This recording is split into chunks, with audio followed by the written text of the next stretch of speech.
아까 박모라는 사람이 했던 말이 사실상 증언의 효과로 직접 증언의 효과로 지금 기재가 되고 있지 않습니까? 근데 아까 본인 말씀이 정확한 워딩은 자기도 기억이 나지 맨날 않는다고 그런 아까 식으로 지금 그랬어요. 얘기했기 때문에 제가 말씀드린 취지가 겁니다. 뭐 아까 뭐랬지 그 문구를 정확하게 기억은 못하겠지만 지금 본인 말씀으로도 내 정확하게 워딩이나 뭐 그렇게 했던 거는 기억이 나지 않는다.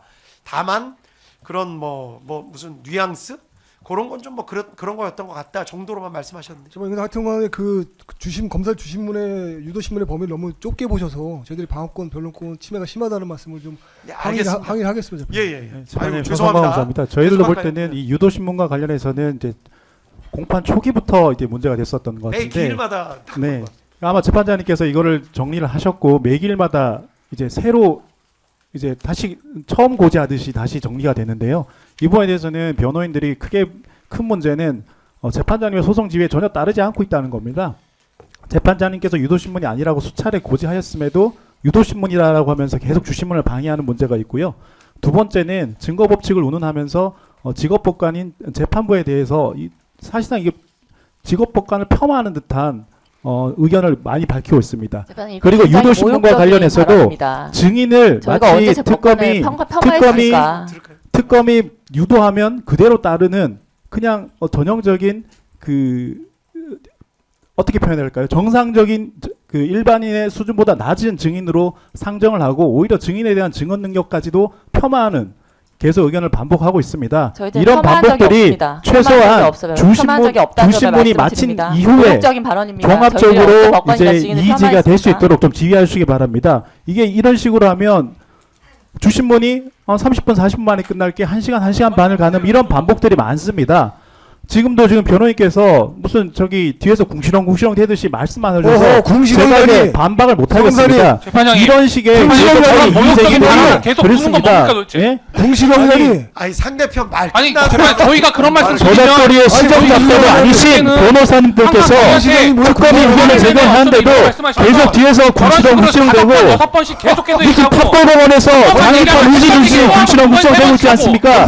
이런 식의 주신문이 계속 반복되는 것이 소송 지연의 가장 큰 원인이라고 생각합니다. 그렇기 때문에 변호인들의 이의제기는 반드시 주신문이 마친 이후에 제기될 수 있도록 지휘해 주시기 바랍니다. 알겠습니다. 이런 부분에 대해서는 저희가 수차례 재판부께 말씀을 드렸습니다. 그 주신문에 대해서는 주신문에 대해서는 좀 중간에 끼어들지 않고 주신문을 마친 다음에 이의제기될 수 있도록 반드시 좀 지휘가 되어야 될 것으로 보입니다. 이상입니다. 제지를 당했습니다. 변론 중에서도 제지를 당했습니다. 변론권의 제한이 없는데도 끊고 들어오지 않았습니까? 지금 그리고 김재규 변호사님 말씀할 기회 드리면 되겠죠?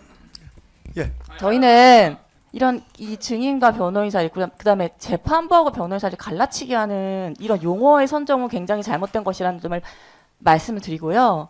굉장히 모욕적인 기분이 듭니다. 저희가 변론권을 저희가 항의는 했지만 그때마다 재판장님께서 왜 이렇게 날이 서 있냐, 선을 넘었다 그런 말씀하셨을 때 저희가 자중하고 받아들이고 최대한 저희 입장을 완곡하면서 예의 있게 표현하려고 했는데 알죠. 그게 어떻게 법관에 대한 그리고 증인에 대한 폄하라는 것입니까? 그리고 소송 지휘라는 것이 1회 공판기 1회 있으면은 2회부터는 없는 것입니까? 유도신문이 반복이 되면 당연히 변호인은 형사소송법에 따라서 이의 신청을 하는 게 맞고 그것은 너무나 지극히 당연한 방어권의 행사입니다. 근데 그것을 두고 어떻게 저희가 소송지에 따르지 않아서 재판장님을 폄하하고 무시하고 증인을 일반인의 그 지위보다 격하시켜서 평가해. 그 근거가 어디에 있습니까? 그럼 방어권 행사하지 말까요? 이의 신청하지 말까요? 유도신문이 버젓이 여기에 있는데 지난 기일에서 유도신문에 대해서 재판장님과 저희의 의견이 다르다고 해서 새로 현출되는 유도신문에 대해서 저희가 아무 말도 할 수가 없는 겁니까? 그것이야말로 지금 변호인의 변호사를 안 해보셔서 그런 것 같은데요. 변호인의 변론권에 대해 전혀 이해가 없고 방어권에 대해서 기본적인 생각이 없기 때문에 저런 말을 하는 겁니다. 모욕적인 발언입니다. 저희가 언제 폄하를 했습니까? 저희가 언제 재판장님을 폄하하고 증인을 폄하했습니까? 구체적인 증거를 대십시오. 저희가 언제 폄하를 했습니까? 폄하라는 말 뜻에 제대로 아십니까? 모르는 것 같아요. 예, 말씀 들었고요. 이제 반대 신문 진행할까요? 아니요. 재판장님, 저희한테 이 말씀을 드릴 기회를 주셔야 됩니다. 왜냐하면 알겠습니다. 저희는 그럼 유 사실은 변호사님 드릴 말씀이 듣고, 많았는데 유 변호사님 말씀까지 듣고 그다음에 반대 신문 진행할게요. 예. 그 말씀만 그냥 들어주시는 게 아니고 재판장님께서 저희가 말씀을 드리면 사실은 그냥 이야기를 듣는 것 자체가 이제 그냥 어떤 변론권의 충분한 행사다. 그리고서는 그에 대한 결정은 저희가 요청드린 대로 된 바가 없습니다. 그럼에도 불구하고 저희는 계속 하는 게 저희의 일이고요. 그렇죠. 그게 바로 변호사의 업무입니다. 그리고 검사는 모름지기 객관 의무라는 게 존재합니다. 변호인하고는 다르게 객관 의무라는 게 존재하는데 지금 본인들이 한 불법 수사, 특히 서성환 검사는 지금 몇 회 공판기부터 이 사건 지금 본인이 얘기했습니다. 본인의 그 입으로 이 사건 초반에 있었던 이의 제기에 대해서 단 한 번도 시정하려는 노력을 하지 않고요. 끊임없이 본인이 했던 말을 계속해서 반복하는 방식으로 소송 지원을 하고 있습니다. 그리고 나서 급기야 이제 나중에 항상 쓰는 방식은 뭐냐면 증인에게 어떠한 법률적인 판단을 구하는 식으로 증인신문을 해왔고 그런 식의 증인신문을 적절하지 않고 무익함에도 불구하고 계속해서 사실은 저희가 볼 때는 구체적으로 뭐 평가를 하는 것 자체가 저희한테 불이익이기 때문에 이런 말씀은 안 드리려고 했지만 검사가 그런 식으로 무익한 질문을 반복하는 것이 과연 검사의 입증에 어떠한 도움이 되는지도 사실은 의문을 가진 지 오래입니다. 그러나 그것은 검사가 부담해야 할 몫이기 때문에 저희가 구태여 지적하지 않았습니다. 그런데 이 사건 지금에 이르러서 지금 재판부의 소송지에 따르지 않았다라는 허위 사실을 얘기하고 있는 건 검사의 큰 문제입니다. 왜냐하면 근본적으로 지금 이 재판의 당사자로서 변호인을 인정을 하지 않고 있기 때문입니다. 그것은 근본적으로 형사소송에 대한 몰 이해고요. 검사가 이야기한 대로 재판부가 소송 지휘를 해야 된다라는 식으로 조금 전에 재판부를 향해서 윽박 지르듯이 이야기한 것은 법정 소란에 해당합니다. 저렇게 만약에 변호인들이 저렇게 이야기를 했다면 그걸 가지고 꼬투리 삼아서 또 다른 법정 가서 또 이상한 소리를 했을 겁니다. 지금 발언한 검사가요. 그 발언한 검사가 스스로 부적절한 발언을 해놓고 지금 부적절한 발언을 한 예는 이렇습니다. 증인을 모욕한다. 증인의 수준을 낮게 보고 있다. 그거는 검사가 그렇게 보고 있기 때문입니다. 왜 그러냐? 검사는 저희가 이런 식으로 이의를 제기하거나 이런 식의 문제점을 제기하는 식의 방식으로 수사를 분명히 했습니다. 그건 조서에 다 남아있는 것이고요. 그리고 또 그것이 허용되는 뭐 수사 기법 중에 하나라고 볼 수도 있겠습니다. 수사 과정에서는요. 그런데 본인들이 그렇게 수사를 해놓고 그에 대해서 법정에서 그와 같이 질문하는 것은 증거 법칙에 따라서 또는 신문의 방식에 따라서 허용되는 범위가 아니라고 이의를 제기하는 것에 대해서 모욕적이라고 이야기를 한다면 본인들이 했던 수사가 모욕적이고 본인들이 했던 수사가 불법이고 본인들이 했던 수사가 바로 날조된 수사였다라는 것을 서성관 검사 본인이 본인의 입으로 자인하는 겁니다. 본인이 창피한 거죠, 사실은.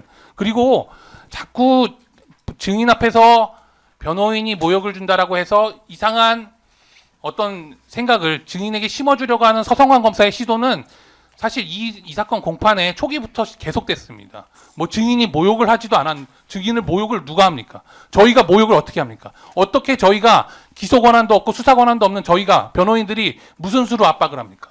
그런데 본인들이 했던 증인들에 대해서 수없이 기소를 하고 증인들에 대해서 수없이 날조를 해서 기소를 한 이 사건에 이르러서는 본인들이 한 기소권의 남용이나 공소권의 남용에 대해서는 단 한마디도 하지 않고 그것 자체가 압박이었고 모욕이라는 것을 자인하듯이 변호인의 증인신문에 대해서 이런 식으로 이야기를 하는 것은 분명히 경고를 줘야 됩니다. 재판부께서 오히려 이런 부분에 대해서 지적을 하지 않으시고 검사가 그럴 수도 있지라고 계속해서 말씀하시면서 이 사건 지금에까지 이르니까 급기야 오늘은 서성환 검사가 재판부를 향해서 언성을 높이면서 소리를 지르는 사태까지 벌어졌습니다. 그러면서 변호인에게 대해서는 뒤에서 궁시렁댄다고 얘기를 합니다. 이게 지금 재판 당사자로서의 태도입니까? 저희가 의문을 제기하고 이의를 제기하는 것은 법률적인 이의를 제기하는 겁니다. 서성환 검사처럼 본인 스스로의 치부를 드러내는 식으로 상대방을 모욕 주고 예의가 없네 이런 한가한 얘기를 하고 있는 게 아닙니다. 법률적인 이야기를 하는 것이고 그에 대한 증거법적 판단을 구하는 겁니다. 저희는 이 판단을 수없이라도 당연히 재판부에게 구할 수 있습니다. 그게 바로 저희의 권리고 저희가 해야 될 일이고 저희가 이 자리에 앉아있는 이유죠. 그런데 검사는 이 자리에 앉아서 재판부를 윽박지르고 재판부와 변호인을 갈라치게 하고 증인에게는 어떠한 특정한 생각을 심어서 증언을 조작하려고 하는 게 바로 지금 서성환 검사의 태도입니다. 이 태도에 대해서 시정하지 않으시면 앞으로도 저런 식의 행태가 계속해서 반복될 것이고요. 계속해서 반복돼 왔다라는 것이 이 사건 법정에서의 서성환 검사의 행태로 다 드러나고 있는 겁니다. 재판부에서 소송 지휘를 해주시기 바랍니다. 저는. 소란행위에 대해서는 감치 처분에 저 재판장님. 저